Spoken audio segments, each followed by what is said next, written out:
For many medieval people, religion was a lens through which they understood nearly everything, including illness and death. When the plague hit Europe in the 14th century, it killed an estimated one-third of the population. Faced with such unimaginable loss, people naturally sought explanations, and for many that explanation was divine punishment. Some believed that God was angry, perhaps due to human sins like greed or blasphemy.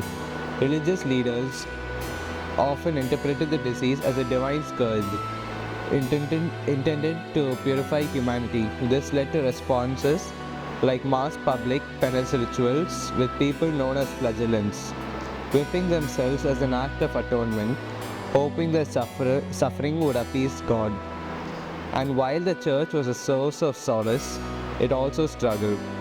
Priests, monks, and nuns were on the front lines caring for the sick. Many of them died, leading to a shortage of clergy and a crisis of faith for some. Others started questioning the church's role and even its ability to protect or heal. This was a critical moment that began a slow unraveling of unquestioned religious authority, a theme we'll see unfolding in the centuries to come. With this enormous loss, we also see powerful shifts in art and literature. The pain, fear, and sheer scale of the plague's destruction had to be expressed in creative ways. One of the most famous works inspired by the plague was a Decameron by Giovanni Boccaccio, written around 1353. It's a series of stories told by young people who flee the plague-ridden city of Florence. Through humor, tragedy, and drama, these tales reflect the everyday lives and resilience of people facing an unimaginable crisis. Visual art also responded. In medieval paintings, you'll often see imagery of skeletons and corpses in what's known as a memento mori art. This style reminded people of death's inevitability, but it's also underscored a shared humanity and the fragility of life.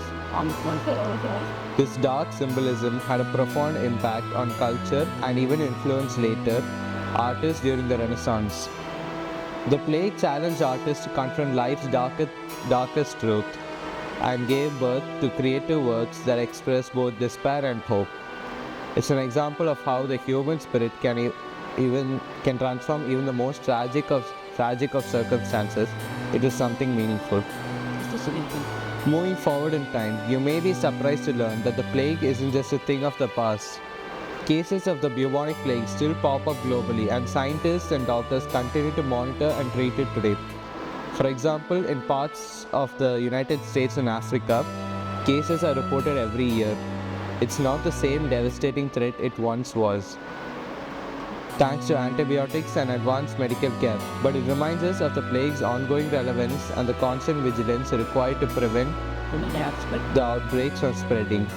Modern science has also helped us understand the plague's bacterial cause, Yersinia pestis. Learning how this bacterium spreads through fleas and rodents has enabled public health measures that keep the outbreak contained. Today's approach is a far cry from medieval times, and explanations relied on religious or mystical ideas. It's amazing to think that the same bacterium that terrorized medieval Europe can still make an appearance in our world, and it's a testament to scientific progress that we're able to treat it effectively.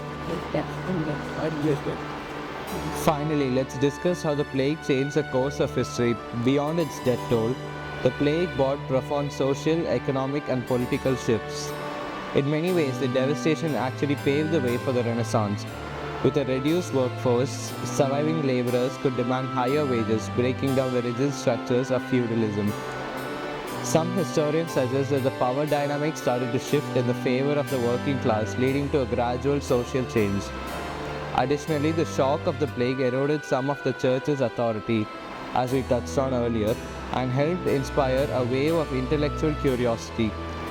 Scholars and artists began questioning established norms and exploring new ideas, leading to a Renaissance explosion of art, science, and philosophy. We can even see the echoes of this shift today. The bubonic plague was a tragic but brutal event, but it was also a catalyst for transformation, an example of how resilience and adaptation can follow even in the darkest periods in history. Thank you.